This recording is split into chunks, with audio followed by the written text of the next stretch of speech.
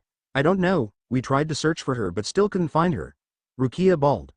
Rukia had a soft spot for cute stuff and rabbits. Especially if both are combined. "They couldn't find it. That must be a ninja rabbit," Kenzo said, and Ichigo and Naruto eyed Kenzo suspiciously. "Or someone must have kidnapped it," Naruto said, and Kenzo showed no emotion. "Oh, someone said lost rabbit?" Yukitake, a white-haired cat, said. "He's one of the top junins of Nekogakure, except that he was struck with a disease that doesn't allow prolonged fights. I just got a mission for a lost pet. It was strange though." Rukia immediately perked up. "Strange? Why?" "Well, it was from an anon, specially issued to you guys, and even got a message. It says, 'To the owner of the white rabbit, Yuki, if you want to see her again, you better take this mission,'" Yukitake said. Naruto and Ichigo's sweat dropped. "We'll take it," Rukia said. "Well, it seems that our pet is not lost, but was kidnapped instead. So we have no choice but to comply with the kidnapper's wishes," Kenzo said. Ichigo, Rukia, Naruto and Yukitake eyed him. "Really?" Yukitake said. "Yes, if we don't, then the kidnapper will lose interest with the rabbit and that will bad," Kenzo said. "You wouldn't?" Rukia asked in horror. "I wouldn't, but the kidnapper would." Kenzo death glared at the last part. Rukia looked like she was about to cry, but she steeled herself. "Fine. Let's go guys," Rukia said, "and I thought that Zaraki was a monster," Ichigo said. The mission turned into a detective game, with the team having to find clues, solve them, which leads to other clues and solve them, rinse and repeat. It didn't help that the clues was all over Nekogakure. The team, minus Kenzo of course, have to use all their knowledge to solve the clues. In the end, all the clues were solved, but it didn't lead to the rabbit, though. The rabbit showed up back in its home the next morning. The mission turned out to be the best D-ranked mission they've ever had. And although Kenzo was the perpetrator, which of course he wouldn't admit it, the team, especially Rukia, forgave him. The rabbit was fine, and considering the effort that Kenzo put into the game, it was all in good nature, albeit in a twisted good nature. Flashback end anyway, so far Team 7 had done 9 missions, which were boring of course. Now about the team. Sasuke, after the test, didn't improve much socially. In terms of training, he still preferred to train alone, and his ego was still holding him from seeking out help from Naruto or Kakashi. If only he asked, Naruto could train him and teach him something. Like the Rokushiki art, but still. Sakura improved a bit as she was more into training than before, but alas, she took after Sasuke.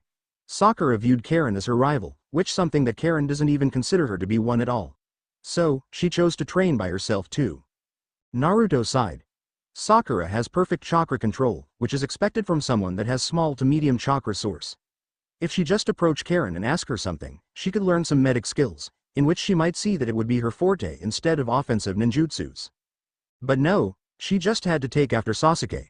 Karen was much better though. Having quite good medic skills, and having clones helping her learn stuff, she began to increase her study tremendously like someone who was addicted. Her study wasn't limited to books, but also to other stuff like taijutsu, since she knew that was what she lacked all along. Good for her. The next day, Monday, the team was in front of the mission reception lobby for more missions. After capturing the Fire Lord's wife's cat, Tora again, the team was ready for their next mission for the day. Poor cat, having that kind of master, it was understandable for its actions. And the cat made of most of the D-ranked missions too. And by now, every genin team had the mission to capture it. Anyway, as usual, on the menu is D-ranked again. Naruto didn't mind doing more D-ranked, as he just got from a kick-ass S-ranked mission. Sakura and Karen also didn't mind, as they're the type to obey whatever was ordered to them. Sasuke, however. More D-ranked? When I will take on the more dangerous missions? I need to test my skill? I can't just sit here and do chores, Sasuke mused. Excuse me, Hokage-sama, Sasuke asked, and got the attention of everyone. This was the first time he talked when taking missions. Even Kakashi stopped reading his book. I think that we. You mean, Naruto thought with a grin. "Are ready for higher-ranked mission," Sasuke said. The Hokage smiled. "It won't bode well to hold the Uchiha kid for long." "Well, from your statistic, yes, your team is ready for C-ranked missions. In fact, you're in luck. We have a relatively simple mission for your team." Sasuke cringed at the word simple, but didn't say anything. He didn't want to push his luck. "It's a bodyguard mission of a certain individual named Tazuna. I'll call him in," Iruka said, and the target walked into the room. 4 genins? That's new, Tazuna," the elderly man said, and drank his bottle of sake. "Well, guess your team got quantity, I give you that." "So, never heard of you before. Why are you important again?" Naruto said with a smile, and Karen, Sakura, Kakashi and Iruka all ouched. Tazuna huffed.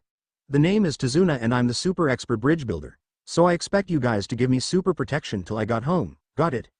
You want super. You pay for higher ranked priority mission, but since this is all that you could afford, well, quite surprising really, considering that with your super skill, you wouldn't have any problem with it," Naruto replied, and the same people ouched again. Naruto and Tazuna glared at each other before Kakashi stepped in. "Okay. Let's do this, shall we? The faster the better," Kakashi said, and Team 7 with their target began their journey. $#$#$#$#$#$#. Their journey to Wave Country was torturing.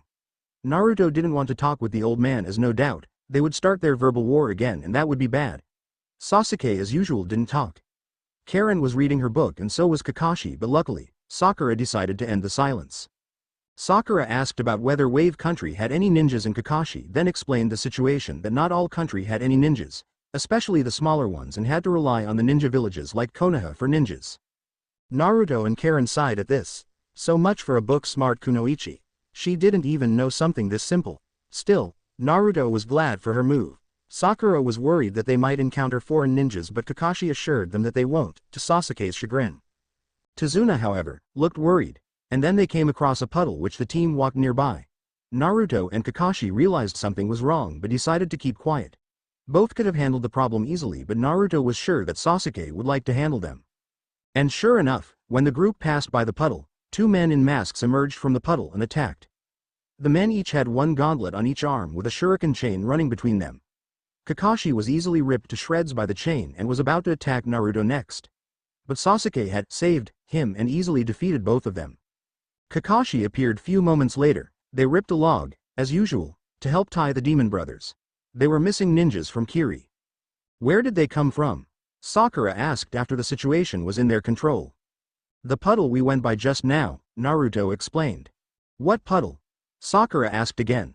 Naruto and Kakashi sighed. Tazuna tensed and decided that the truth must be told. "Kakashi-san, I must tell you something," Tazuna started, and the whole truth was revealed. It turns out that Wave was a small island that got its shipping business controlled by a greedy shipping magnate turned mafia leader or the sort. His name was Gatu, and he was one of the wealthiest people in the world. So, an island's shipping traffic got controlled. No one wants to go to Wave, as even if they did, high tax would be a problem. Wave Country turned poor, and Tazuna aimed to fix this by building a bridge that would eliminate the need for ships. And of course, Gatu wouldn't have that, so he hired ninjas to kill him before the bridge could be completed. Which was stupid. Why couldn't he just wait for the bridge to finish and bomb it up? That would definitely destroy any morale left from the people. After all, for a poor country like Wave, they wouldn't be able to afford to rebuild the bridge. And it would be simpler too. Just tag a ship with few hundred exploding tags and ram it to the bridge, or put the tags on the bridge itself. That would be expensive, but... Naruto sighed. Greedy people. Of course. Minimize loss for maximum profit. Ninjas were definitely cheaper than hundreds of exploding tag and a ship. That and exploding ships and bridges tend to attract attention. Tazuna then used his technique to lure the team to do what he wants. "It's okay, my problem isn't much" technique. Kakashi wanted to help, but he couldn't risk Sasuke. Being a sensei to the last Uchiha was a troublesome job. The council kept pestering him to play favorites with the Uchiha and threatening him to keep the boy safe. If he dies, well, that would be troublesome. "Let's do it. You see what happened before," Sasuke said, and Sakura swooned at Sasuke's coolness.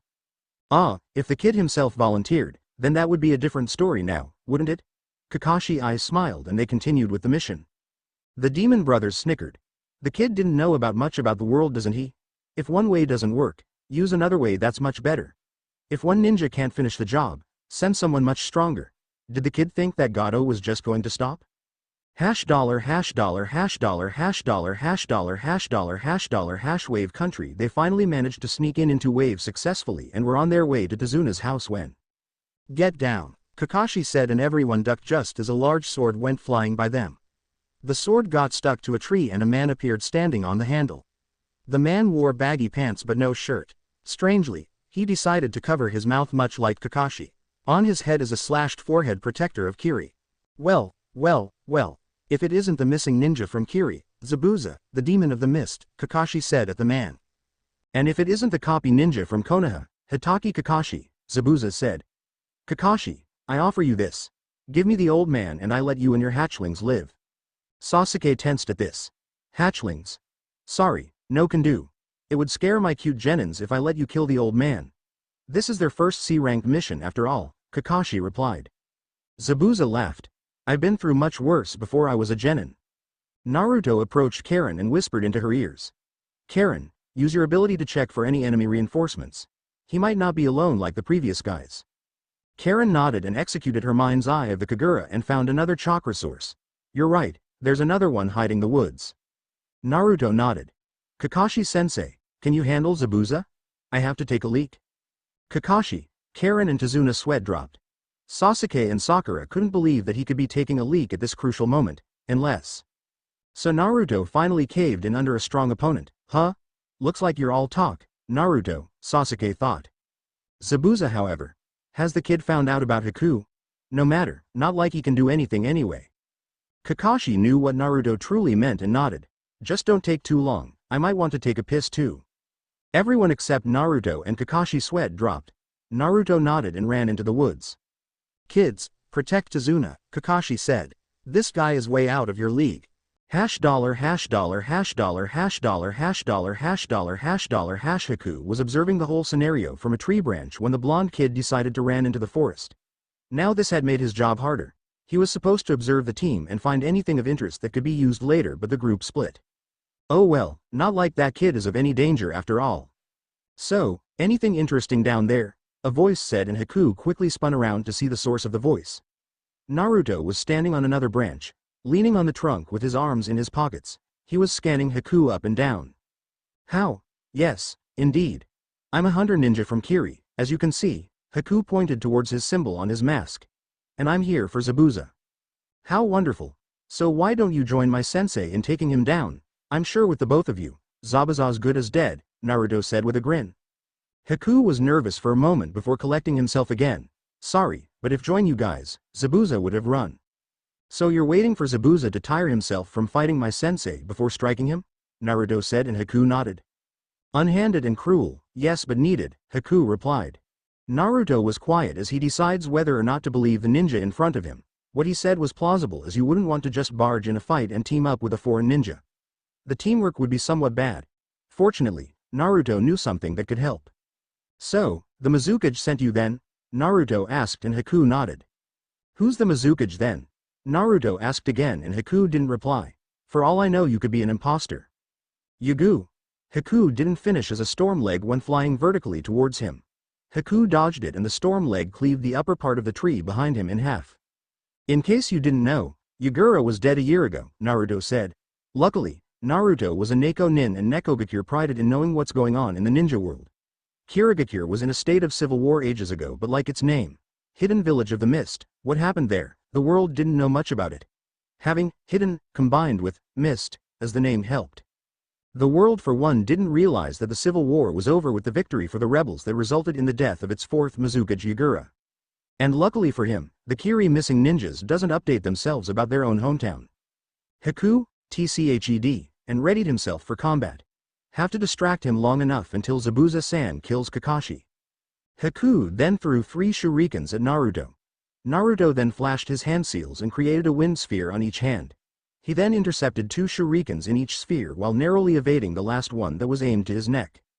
Haku was amazed with the jutsu Naruto used just now.